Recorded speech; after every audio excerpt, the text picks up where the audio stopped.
Es un privilegio nuevamente que Dios nos tenga vivos y podamos reflexionar cada día a la luz de su palabra, leer el contexto en que estamos viviendo y preguntarle a Dios que nos responde. Y no hay mejor respuesta que la que Él ya nos dio a través de las Escrituras. Vamos a leer en los primeros 11 versículos del capítulo 3 de la carta a Tito, del apóstol Pablo a Tito. El capítulo 3, versículos 1 al 11, que dice así: recuérdales que se sujeten a los gobernantes y autoridades, que obedezcan a que estén dispuestos a toda buena obra, que nadie difamen, que no sean pendencieros sino amables, mostrando toda mansedumbre para con todos los hombres. Porque nosotros también éramos en otro tiempo insensatos, rebeldes, extraviados, esclavos de las concupiscencias y deleites diversos, viviendo en malicia y envidia, aborrecibles y aborreciéndonos unos a otros. Pero cuando se manifestó la bondad de Dios, nuestro Salvador, y su amor para con los hombres, nos salvó no por obras de justicia que nosotros hubiéramos hecho, sino por su misericordia y por el lavamiento de la regeneración y por la renovación del Espíritu Santo, el cual derramó en nosotros abundantemente por Jesucristo nuestro Salvador, para que justificados por su gracia viniésemos a ser herederos conforme a la esperanza de la vida eterna.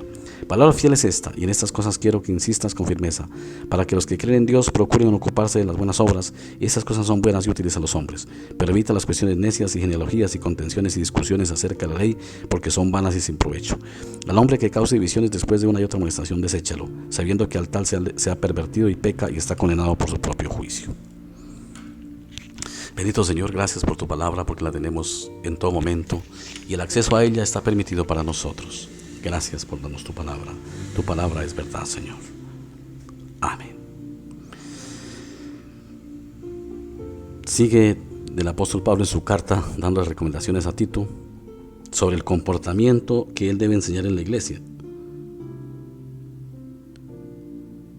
El problema que enfrentaba la iglesia, y por eso Pablo le insiste a Tito en que debe dejar claro, es el problema de la falsa doctrina de los judaizantes que seguían enseñando que la ley era camino a la salvación.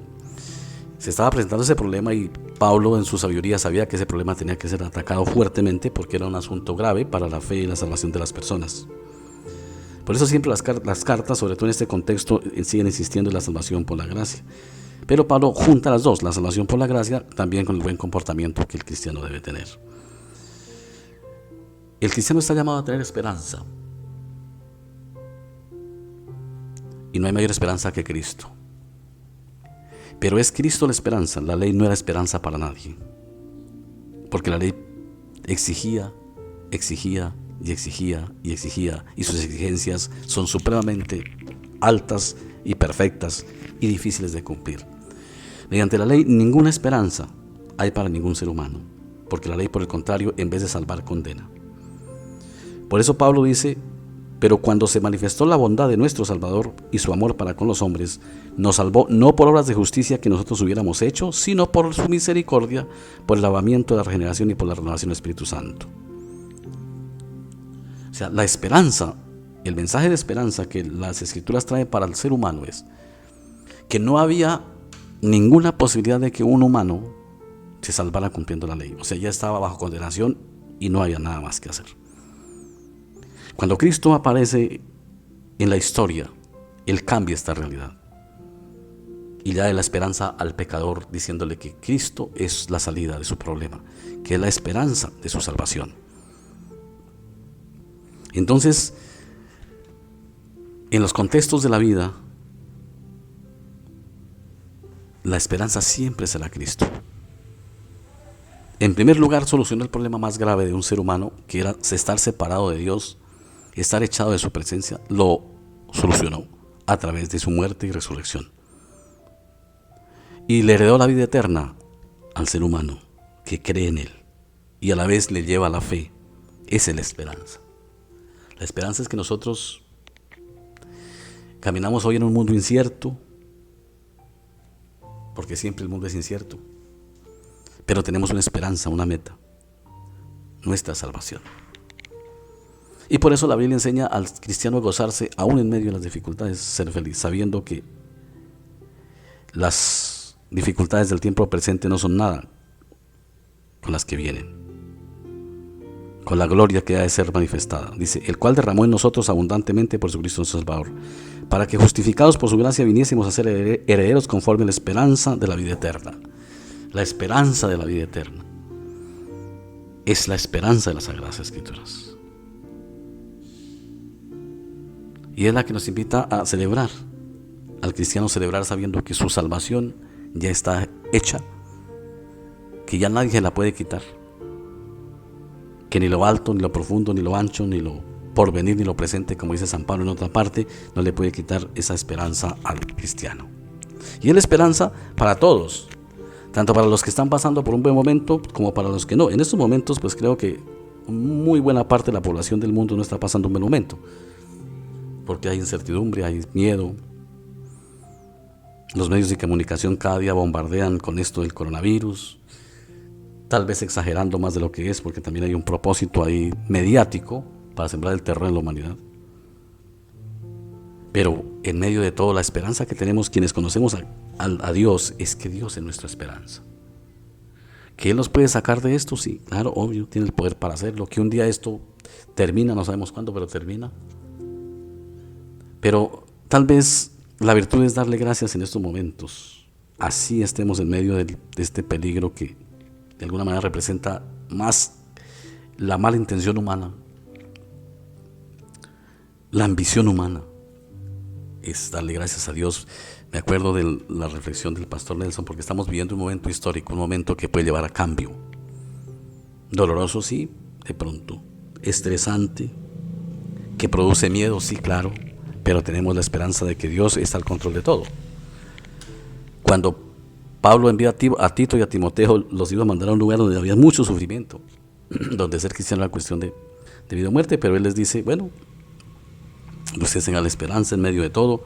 La esperanza es esperanza cuando viene en medio de las dificultades. Las dificultades hacen resaltar más la esperanza.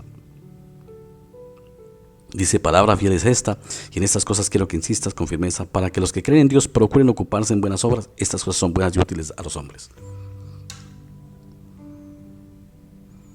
Entonces, lo que Dios nos llama es a la buena obra. Y en esos tiempos en que estamos viviendo, la buena obra, a la buena obra estamos llamados, porque nos vamos a necesitar la solidaridad unos con otros. ¿En qué sentido? No solamente en lo económico. La solidaridad no solamente significa algo económico, forma parte, pero va más allá. La solidaridad en darnos una voz de aliento, en orar los unos por los otros, en preguntarnos cómo estás. Todo eso es solidaridad cristiana, en comunicarnos, en ser familia cristiana, porque no hay otra manera de recibir esperanza y consuelo. Un consuelo no se puede recibir si no nos hablamos. Tener en el interior del corazón la esperanza de la vida eterna, pero también contar con las palabras de esperanza que Dios nos da a través de los hermanos. Una palabra de esperanza, una voz de aliento hoy, como siempre, es mucho para un ser humano. Es muy significativo. Alienta, da fuerzas. Aprendamos a decirnos palabras siempre. A veces somos más dados a reprocharnos que a bendecirnos. Y hoy necesitamos más bendiciones que reproches, pero seguridad de la salvación también importantísimo. A partir de esa seguridad está la bendición de darnos el cómo está, de desearnos lo bueno el uno al otro, de orar los unos por los otros. Y luego Pablo le dice a Tito, evita las cuestiones necias y genealogías y contenciones y discusiones acerca de la ley que son vanas y sin ningún provecho. Porque la que los judaizantes les gustaba discutir siempre era imponiendo su pensamiento. La ley, aquí entra la ley, y lo que estaban era dañando la imagen, estaban dañando la fe de las personas, confundiéndolas. Dice, al hombre que cause divisiones después de una otra amonestación, deséchalo, sabiéndolo que el tal sea pervertido y peca y está condenado por su prójimo, por su propio juicio, perdón.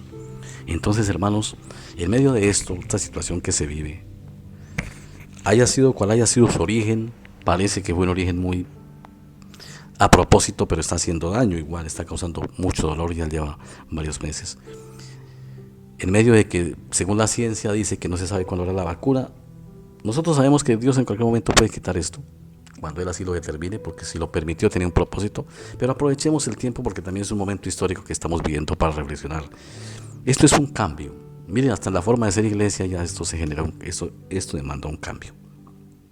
En la forma de nosotros pensar genera también un cambio, debe generar un cambio, una reflexión. Eso es lo provechoso de una crisis. Y gracias a Dios que contamos con el consuelo del Señor, que Él está a nuestro lado. También ser prudentes.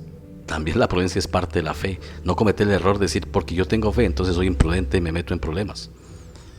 Porque también ese es un peligro que a veces nosotros nos dejamos de al extremo. No, el Señor nos enseña a ser prudentes. Ser prudentes, dice el Señor. Dice ser prudentes como serpientes. La prudencia es parte de la fe. También cuidarnos, también no arriesgarnos, porque no puede tentar a Dios. Confiados pero prudentes. Oremos. Amado Dios, gracias por tenernos en estos momentos. Gracias por permitirnos vivir estos momentos únicos, sui generis en la historia. Ayúdanos a sacar el mayor provecho de esto. Ayúdanos a sacar el mayor provecho de esto, Señor. Ayúdanos a aprovechar esto como familia, como personas, para meditar, para reflexionar, para valorar lo que antes hemos valorado, la familia, pero la misma fe, la misma iglesia. A consolarnos a la luz de tus palabras y a esperar, como dice San Pablo, a esperar en ti, a tener el gozo de la esperanza. Bendice a los hermanos, guárdalos y guíalos y fortalécelos cada día más. En Cristo Jesús nos colocamos en tus manos.